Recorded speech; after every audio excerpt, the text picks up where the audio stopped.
Hello and welcome to the Oh, not again.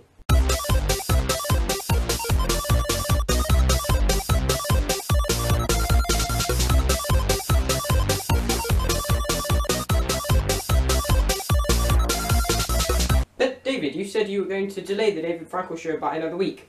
I did say that. That's because Duncan and I were going to film a pair of documentaries this weekend, but something has come up on his end. So we're now going to film it next week, which means I need to film the David Frankal show this week. So there you go.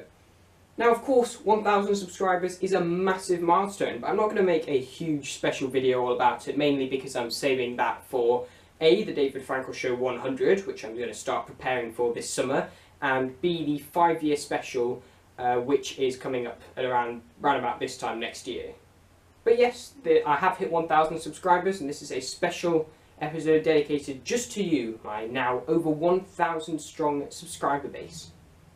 Now this is a very important milestone, not just because it's a nice, rounded, even base 10 number, but also because it's at around this point where I've become less of a small YouTuber and more of a small, mid-sized YouTuber. And it's going to be how well I grow over the next year, which will really kind of determine whether or not I'm tending towards a certain size, or if I'm going to actually keep growing in terms of scale. Am I going to plateau here, or at this time next year, am I going to be on the road to 10k? Well, that's up for you guys to decide.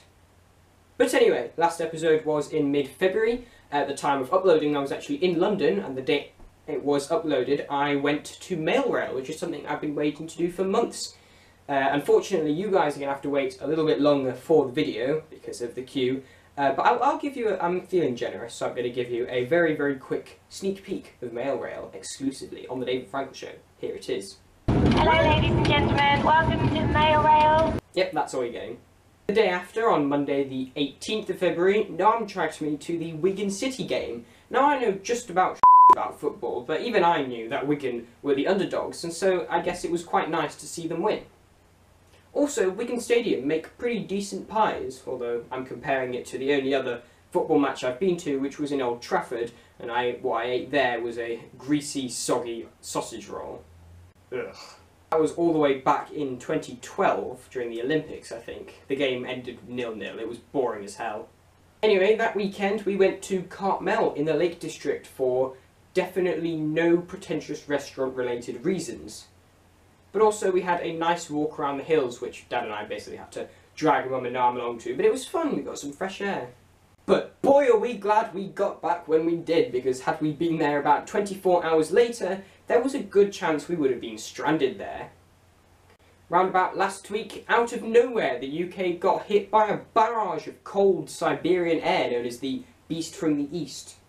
For once, Manchester was actually relatively unaffected compared to the southeast and bits of London that got some 10 centimetres of snow. Manchester only got about 4 or 5 at the most. Now, at first, the trains in Manchester are actually quite resilient. There's a funny anecdote on Tuesday morning when the snow really started to set in. I didn't have any lessons first thing in the morning, so I set off at about 10:30, compared to my brother who had set off at about 7, and I got to school about 10 minutes later than he did. Some flights also got cancelled in and out of Manchester Airport, including one particular flight from one particular Year 13 who was coming back from New York. Now this particular Year 13 was part of a pair who was competing in the UK-wide MACE debating competition. And because he was stranded in New York, I was at the very last minute asked to fill in for him. And that's the story of how I ended up in the Northwest Regional Final of the MACE debating competition. Our particular debate was about whether or not it is justified for environmentalists to destroy property to further their aims. We were arguing for. No, we didn't win. Anyway, it was on Wednesday night, and I was on my way home from Urmston when Storm Emma started to approach, just to shake everything up, and it was at that point where the trains really started to get bad. I remember on my train home from Piccadilly to Heels Green, I got stuck at Burnage for about 15 minutes, after which everybody from the back carriage was shepherded into the front 2 carriages because of some issue with the doors. I'm going to go ahead and assume that they were frozen. Then last Wednesday, which was a week later, we went on a trip to go to what we thought was going to be a maths lecture, but it was actually all about how to find meteors in the Antarctic.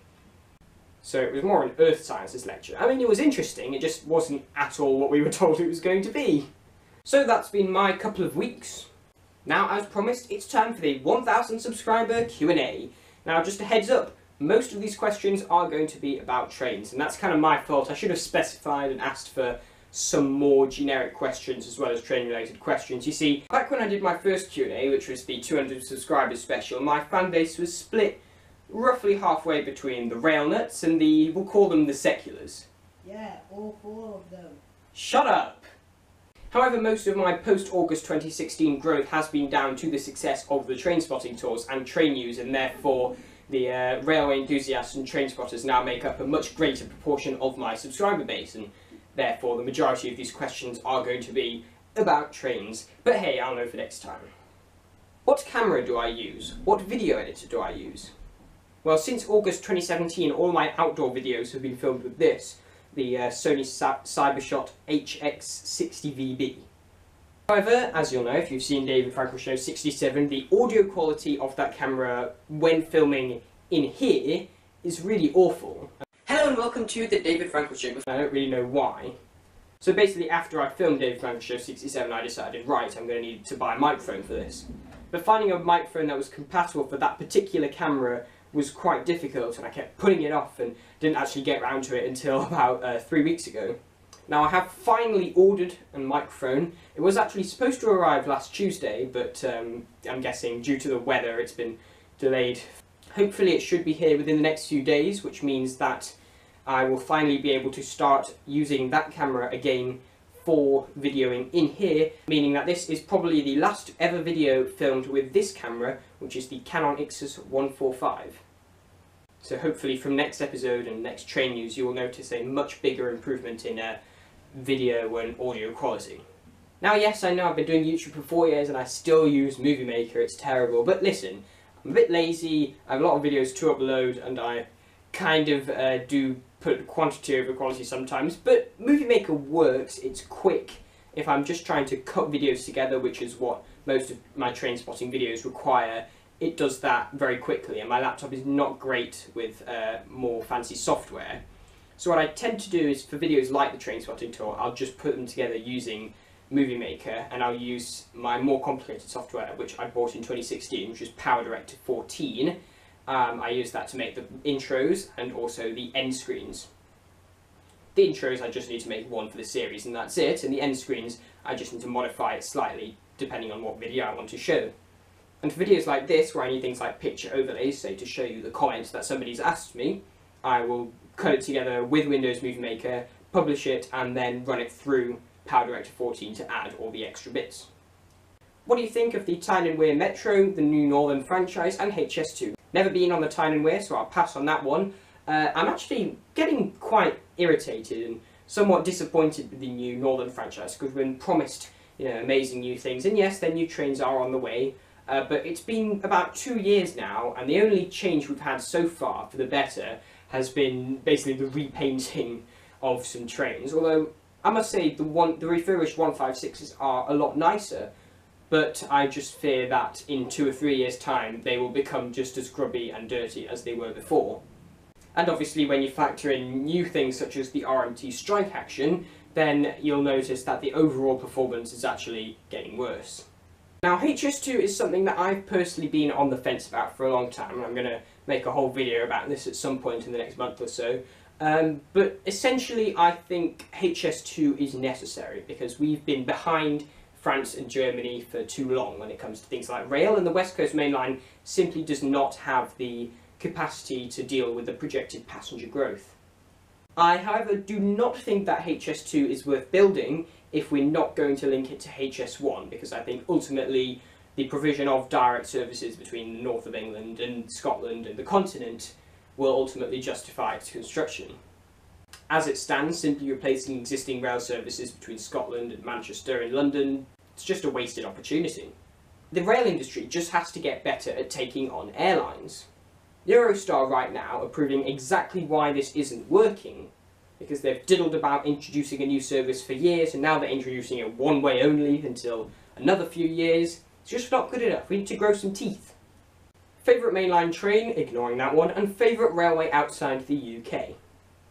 By favourite mainline train I'm assuming you mean within the UK. If you've seen the Train Spotting Tour Day 9, you will know that I'm not really such a fan of HSTs. Controversial, I know. I mean, Eurostar 373s count, right? They're probably the nicest ones I've been on in the UK, although I haven't been on the 374, so I can't really compare it to it. Other than that, I'd probably say Class 350, because the problem that high-speed trains usually suffer from is the fact that they're very enclosed and quite plane-like, whereas the 350 is fast, not as fast, but it's fast and it's also reasonably open and airy and comfortable. Favourite railway outside the UK? I'm going to go with the Brunig Railway from Interlaken to Lucerne, which I went on last year, just because it's so scenic and gorgeous. If you add in the nostalgia factor, my answer would probably then be Budapest to Balaton, just because for me it represents that summer excitement and escape from home stresses, and it's become this yearly custom that I look forward to and look back on. How many Filipino subscribers and viewers do you have? I don't know, let me go check. 600 views and a whopping 2 subscribers. But interestingly, 43 comments, which makes it the 3rd highest after the UK and US, not including comments from an unknown location. I wonder if you might have anything to do with that. Do you have any plans to go outside of the UK? Are you serious? What should I do if my train is cancelled because of the snow? Get the next one. Which new train are you most looking forward to? I'm most looking forward to the new Transparent Express fleets. I would probably agree with you there, just because Transparent Express is one of the 2 franchises I use most. I'm particularly excited for the Civity units, both Transparent and Northerns. What is your favourite and least favourite livery? I'll stick to the UK for the sake of simplicity. My favourite livery is probably, of all time, would be the old Transparent Express Class 350 livery, though sadly that is now consigned to history. Therefore my favourite current livery would probably be the Great Western Railway Green. My least favourite livery is any livery that has been designed for one train and then crudely applied to another train which has absolutely no characteristics in common. See Eurostar E320 and Virgin Class 390. What do you think will or should happen when Virgin Trains East Coast collapses? Well, if Virgin Trains East Coast really does collapse before this time to award a new franchise, then we have one of 2 options. Either we have another directly operated nationalised East Coast, or we have a second bailout which allows Virgin Stagecoach to retake the franchise but on a cheaper deal. If I were to predict what would happen, I would predict the latter, but obviously if I were to ask what I would prefer the former. Pendolinos or Voyagers? Thoughts on IEPs? Pendolinos, obviously. I mean, don't call them IEPs first of all, because the IEP is the name of the programme under which they are introduced. But the Class 800/801/802 trains, I mean, they look cool. I've never ridden on one before. They're probably more enclosed, kind of plane-like than the Intercity 125s and 225s, but they have better acceleration, so it depends entirely on what criteria you're using.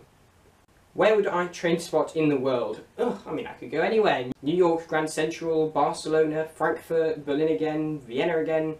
I mean, if I had to pick anywhere, I'd go Frankfurt or Brussels.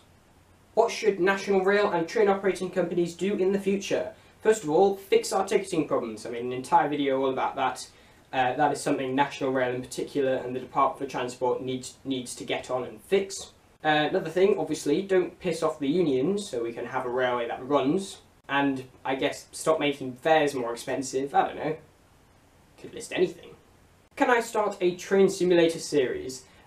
Probably not. I'm not really a gamer, and also my laptop is not great at those kind of high processing games, especially not recording them as well as playing them at the same time. And also right now I've got just a massive backlog of pre-filmed videos that I need to get through, so definitely not anytime soon. Nationalisation or privatisation? As I have said before, I think the nationalisation-privatisation debate is really not as important as people like the Labour Party will make it out to be. Most of the problems the railway has are actually down to its mismanagement in the government end, the Department for Transport. And as you've acknowledged there by the reference to the steam days, our railway isn't really that privatised at all. It's not like the pre-nationalised railway where it was basically companies that owned the trains and owned their own tracks, running as legal entities on their own. In general, if I had to pick, I would say nationalised, but I think as it stands right now, I don't think nationalisation would be helpful. I think it's ultimately just a distraction from the real problems that the railway faces. And now, of course, big question, favourite train operating company? I'm going to be honest here, I don't really like this question. It's not really very helpful, it doesn't tell you much. What am I basing my criteria on? Am I judging the entire experience, including the route, or am I thinking strictly in terms of company management? Because, I mean, they're all in it for the profits, so why would I be playing favourites? I think I was asked this before, and I originally answered Trans-Pennine Express, and I think I'll stick to my original answer, but again, I've only ridden half of them, and anyway, it doesn't really mean much. Favourite train and station. Favourite train, obviously, it's a tricky one. Class 373, TGV Duplex, Class 350, they're all up there. I've always thought ICE3 and ICE-D trains looked really cool, but I've never actually ridden one before.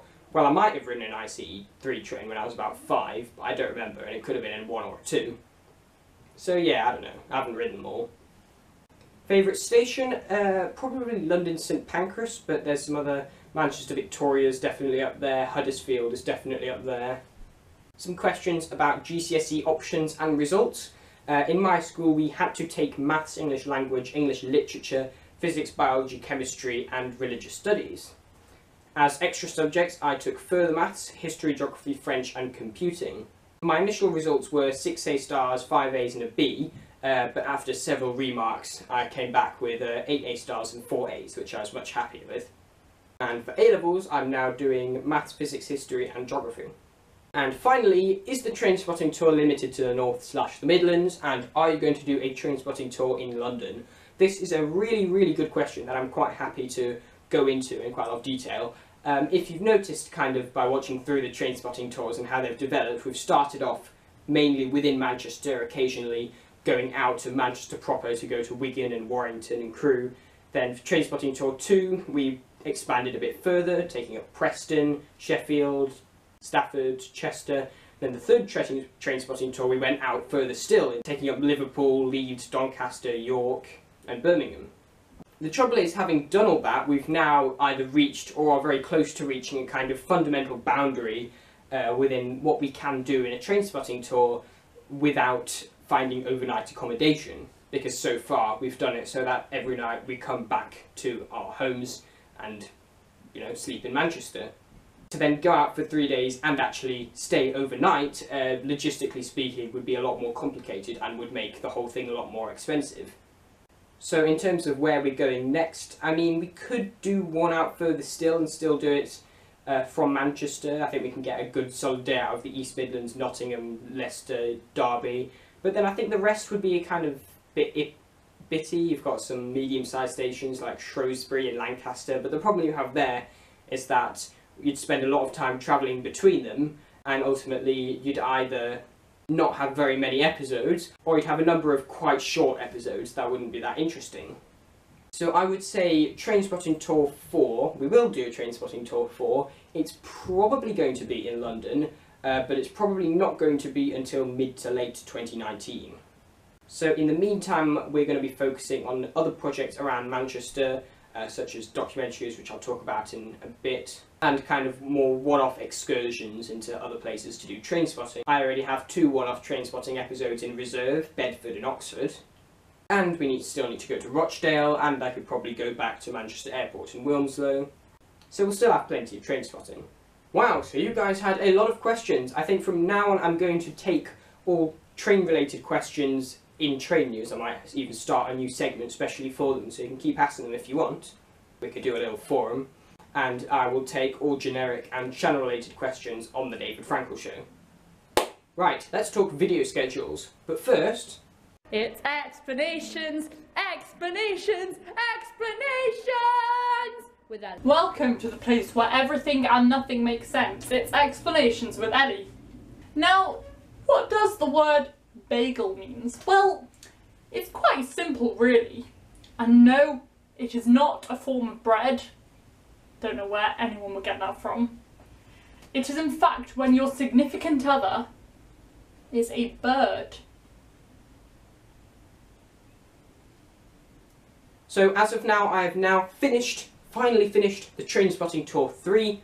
Pretty much finished with summer 2017 now, except for 1 or 2 videos from the Keighley and Worth Valley Railway for my 16th birthday. And then straight after that we've got London September, which includes Highgate and the Northern Heights, and also the East London line, and then London December. And then we've got the big block of Paris and Poland videos from the winter. And then also a handful of other videos, Oxford, London February, including Mail Rail, and any other videos that we film between now and by the time I upload those. But we'll pretty much be done with this backlog once Poland is uploaded. Whew! Anyway, documentaries update. As I said, we were going to film a pair of documentaries this week. We're now going to film them next week, but that shouldn't really affect what time they'll be uploaded. I have already filmed the Manchester Docks documentary, which I need to edit, but right now I'm focusing on getting the other one filmed. I'm going to set myself a target to get it out by the end of March, but don't hold me to that. And the 2 I'm filming with Duncan, which are much bigger videos, will probably be uploaded in May. Thank you for watching, and please subscribe.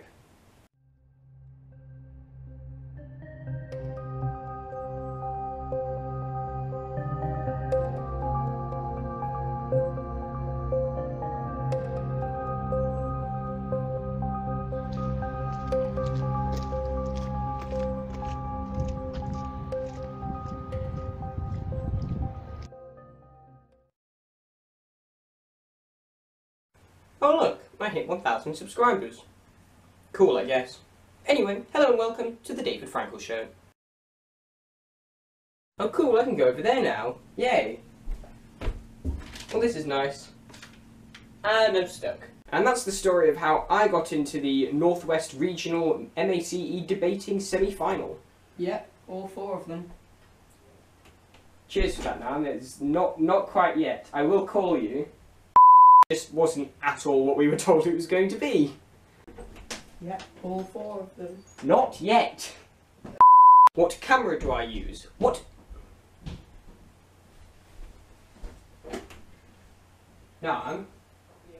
Is it possible for you to walk on the corridor without going... Dad, where's the... The rail nuts and the, we'll call them the seculars. We'll call them the seculars. Are you serious? No. What?